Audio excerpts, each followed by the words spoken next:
Well, good morning and welcome back. We may not know this, but it is National Anti-Boredom Month, and joining us this morning from Gunderson Health System, Beth Balder-Schroeder, Gunderson pediatric nurse, discussing National Anti-Boredom Month. Beth, thanks for waking up with us this morning.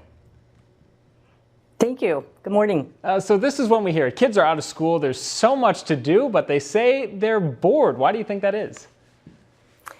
Well, you know, it makes me think of my elderly cousin who passed away this week, and she said only once did she say to her dad, "I'm bored." And his response was, "There's no reason for an intelligent, creative young woman to ever be bored."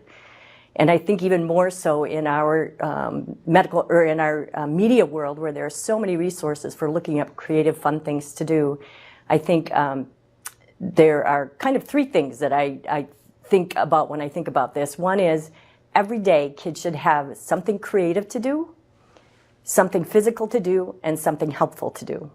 And this feels like, as a parent, that this could be a burden. But in reality, you put that on your children who are old enough to be thinking about what kinds of things they could be doing to fill their day. And I could sure give some examples of things, too, if you'd like, Brian. Yeah, creative, physical, and helpful. This might be something that kids and parents could come together, you know, at the beginning of the week, meet with, and make a list. What are some of the creative things that you'd like to see them do?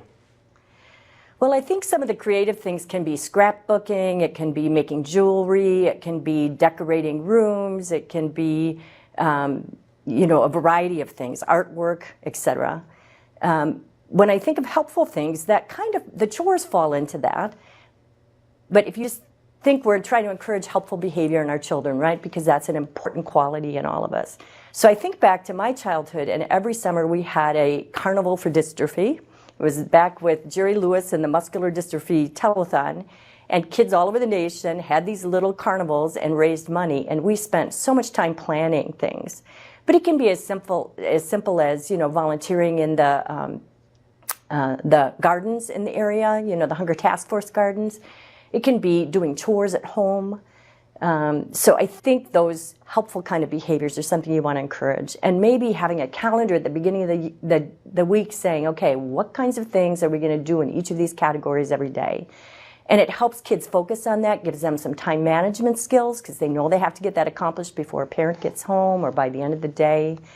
And then physical is a little bit easier to think about, but it should be fun things, you know, building forts at home, building tree houses outside, having scavenger hunts, you know, anything that can encourage kids to be out and moving. Family bike rides, family hikes. We live in such a great area for all of those things. Yeah, and parents may be taking an active role, leading by example and helping out with that. Like you said, helping kids take ownership of their boredom and as a way to help cure it. And Beth, we thank you for joining us this morning.